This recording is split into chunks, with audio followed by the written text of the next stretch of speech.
안녕하세요. 네, 오늘도 새로운 영상으로 찾아뵙게 되었습니다.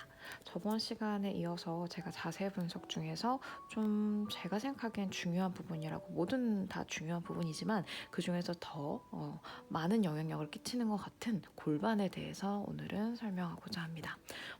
저도 지금 계속 공부 중이고 또 새로운 걸 알아가고 회원들을 통해서 경험하고 하고 있는데 골반 같은 경우도요, 저번에 말한 대로 원통형으로 입체적으로 그냥 단순하게 시뮬레이션을 돌려서 생각하는 게 좋으세요.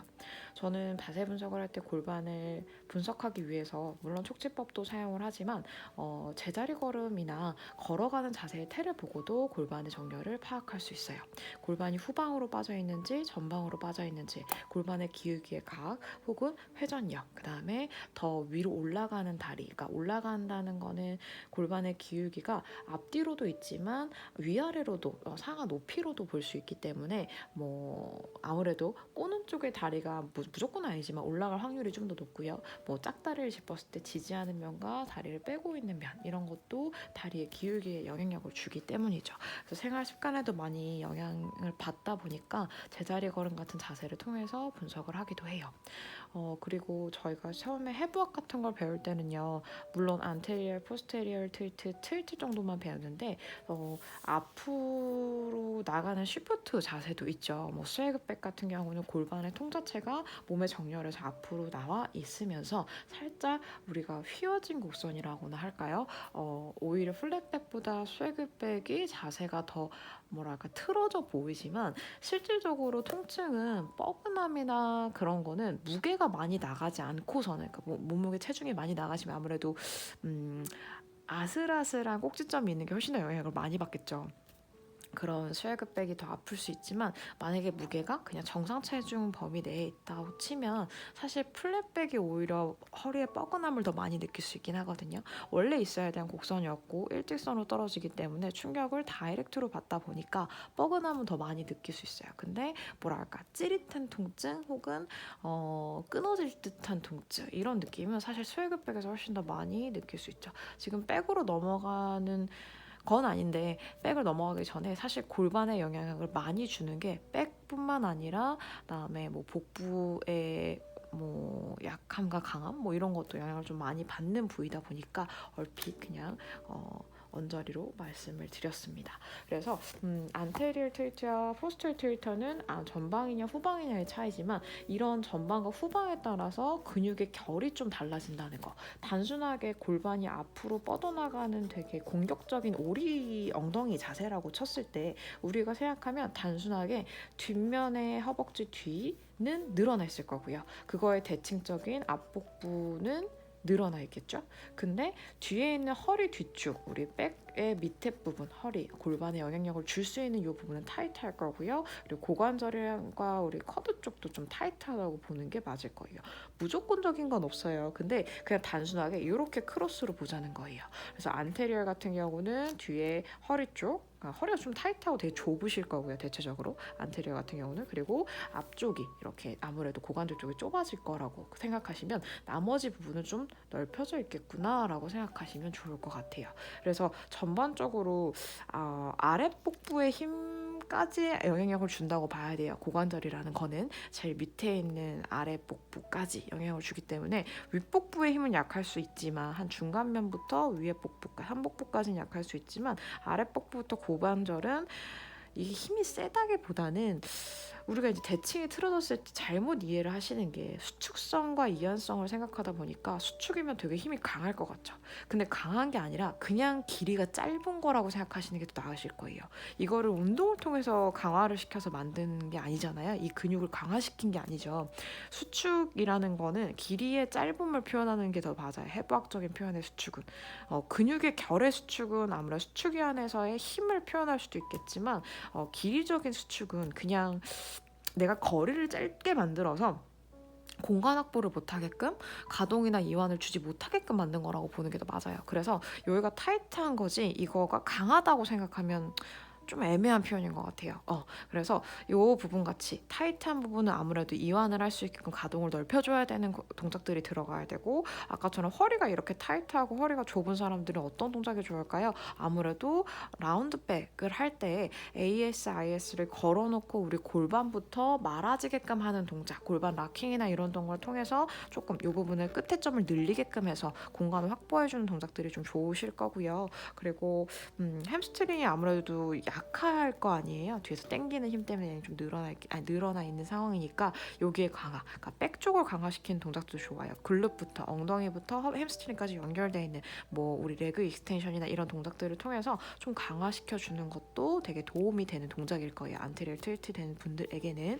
그래서 그런 동작들이 좀 보완이 되는구나 라는 정도 생각하시면 될 것 같고, 사실 제가 가장 안테리어 틸트 시급하게 생각하는 거는 백도 백이지만 허리 쪽을 좀 늘리는 게 좀 많이 시급하지 않을까 싶긴 해요. 이건 로도라기보다는 공간이 좁기 때문에 가동도 안 나올 뿐더러 어느 한 타겟점, 그러니까 이렇게 좁은 부분은 원래는 얘네가 완만하게 똑같은 간격으로 늘어나 주는 걸 해줘야 되는데, 근데 이 부분이 안 늘어나고 땡기고 가는 부분으로 있기 때문에 뭔가 이렇게 꼭꼭 찌른다 그래야 되나? 무게가 그쪽에 더 많이 실리게끔 될 수 있거든요. 그래서 요거를 풀어주는 동작들을 좀 항상 매일 매 시간 그래도 한 템포씩은 좀 찍어서 해주고 동작 다른 걸 하시는 게 안테리어 틸트된 분들에게 자세 교정에 좀 많이 도움이 되지 않을까 싶긴 하고요. 우리가 사실 정렬 안에서 동작을 하는 거기 때문에 정렬에서 벗어나지 않게끔 한다라는 단어를 많이 쓰는 것처럼 정렬을 맞추게끔도 해줘야 돼요. 그래서 항상 모든 동작에 뭐 이완성을 들어가는 스트레칭이라고 표현할 수 있는 그런 동작을 한 다음에 정렬로 돌아가고, 그로 인해서 강화를 시키다가 다시 이완을 통해서 조금 풀어주는 것까지 이렇게 하는 게 원래 운동의 패턴이라고 봐야겠죠. 그래서 그렇게 좀 생각을 해주시면 좋을 것 같고, 그럼 반대로 포스처럴 틸트라고 봅시다. 아까 각도기를 이렇게 꽂았다고 치면 이번에 반대로 이렇게 꽂을게요. 요 앞에가 넓혀져 있고 여기가 좁아졌다고 봅시다. 좁아진 건 아니고 사실 기울기가 각도가 바뀐 건데, 그렇게 됐을 때 반대의 역할이겠죠. 복부가 아마 약할 거예요. 아마가 아니라 거의 98, 98, 99%는 복부가 약하시죠. 특히 아랫배 복부가 약해요. 단순하게 여기를 부여잡고 잡아주는 힘이 없기 때문에 그냥 후방으로 빠진 거예요. 만약에 끈이 있어서 내가 끈을 이렇게 붙잡고 있으면 얘가 뒤로 이렇게 떨어지지 않겠죠. 그쵸? 만약에 무게가 이렇게 실려 있는 건데 내가 여기서 잘 붙잡고 있으면 얘가 유지되겠지만, 이 힘이 느슨하면 이렇게 자꾸 기울기가 생기는 거잖아요. 골반의 기울기가 그런 식으로 생겼다고 보는 것도 좀 단순하게 보실 수 있을 것 같아요. 그래서 복부가 아마도 약할 것이고요. 그러다 보니까 아무래도 쿼드도 늘어나 있는 상황이 될 거고, 아까 말했던 아랫복부는 앞에 쿼드, 허벅지 앞면과 영향이 있다고 했고요. 햄스트링은 타이트 하실 거예요. 허리 쪽은 아마 거의 플랫과 가깝게 늘어나 있겠죠. 이완성을 줄 거예요. 안테리어랑 반대로. 그런 식으로 생각을 했을 때 이것도 사실 영향력이 제가 봤을 땐 물론 다리 쪽, 골반에 영향력을 줄 수 있는 뭐 햄스트링 뭐 이런 것도 영향이 있지만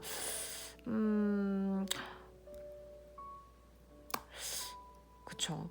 포스트리트가 훨씬 더 해줘야 될 게 더 많은 것 같긴 해요. 사실 앞쪽에 보다 뒤쪽에서 당겨지는 힘이 골반을 훨씬 더 잡아당기는 힘이 더 세다고 저는 보거든요. 그리고 앞으로 당기는 거는 복부 쪽에서 영향력을 훨씬 더 많이 받을 거라고 생각을 해서 포스트리트 때는 안테리어는 허리 쪽을 조금 더 이완성에 포인트를 준다면, 포스트리트는 복부의 강화, 햄스트링의 이완성에 저는 포커스를 더 많이 두는 것 같아요. 그래서 아무래도 자세를 빨리 돌아오게끔 하려면 이런 약한 부분과 강한 부분의 파악이 빨리 이루어져야 되고, 또 어디를 더 늘려야 할지도 인식이 좀 더 빨리 되셔야겠죠. 남자분들이 포스처럴 틸트가 좀 더 많아요. 아무래도 자세가 뒤쪽을 좀 당겨주는 자세가 뭐가 있을까요? 사실 저희가 좌식이라고 해서 앉는 자세를 많이 할 때 있잖아요. 의자에 앉는 자세를 할 때는 안테리어를 훨씬 더 많이 작용이 되시는데, 그냥 앞바다리나 바닥에 앉는 자세를 할 때는 햄스트링이 좀 더 타이트해지고 수축성을 더 줄 수 있는 포스처럴 틸트 자세가 훨씬 더 많이 나오거든요. 그래서 실질적으로 동양인들은 포스처럴 틸트가 더 많고, 서양인들 같은 경우는 안테리어 틸트가 더 많다고 저는 연구학적으로 그렇다고 전해 듣긴 했어요. 정확하게 뭐 연구 어디서 이렇다고 제가 기억이 잘 안 나는데, 그 이유도 사실 생활 습관의 영향력이 많다고 하더라고요. 그런 걸 봤을 때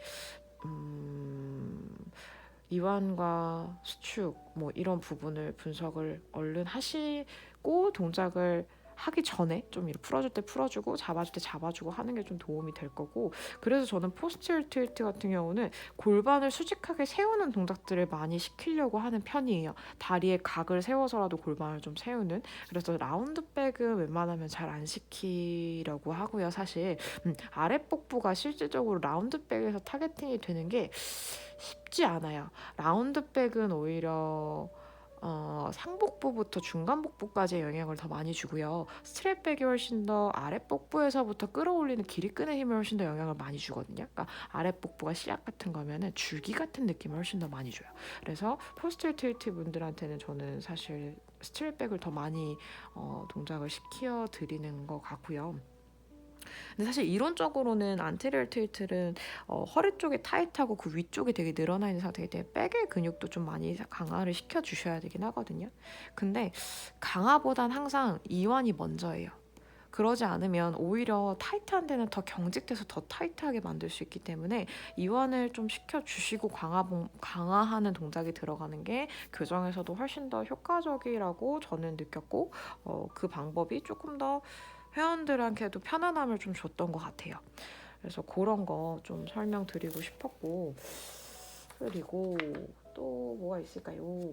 그리고 우리 왜 소아스 근육의 영향력을 좀 많이 받잖아요. 그 골반 같은 경우는 보이지 않는 근육이지만 속 안에서부터 연결되는, 요추부터 우리 골반까지 연결각을 만들어주는 근육이다 보니까 그 소아스 근육을 이완시키고 풀어주는 동작들은 꼭 필수적으로 돌아가야 돼요. 특히 안테리어는 많이 타이트한 부분이기 때문에 고관절을 풀어주는 동작이라고 해서 우리 다리 이렇게 무릎에 걸어가지고 뭐라 그러지, 이렇게 걸어서 당겨오는 자세라든지, 아니면 배럴에서 우리 고관절 풀 때 이렇게 다리 직각 기역자로 해가지고 내려가는 그런 자세, 그런 걸로 조금 스트레칭을 해주시는 게 좋죠. 포스처리보다는 사실은 안테리어는 소아스 스트레칭을 해주시고, 그다음에 포스처리는 배럴에서 햄스트링 스트레칭을 해주시는 게 좀 더 도움이 되실 거예요.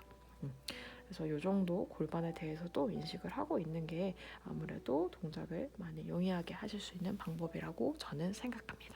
이 다음엔 다시 이제 백이랑 그 다음에 척추의 정렬 이런 거 다시 설명드리면서 자세 분석 더 해드리도록 할게요.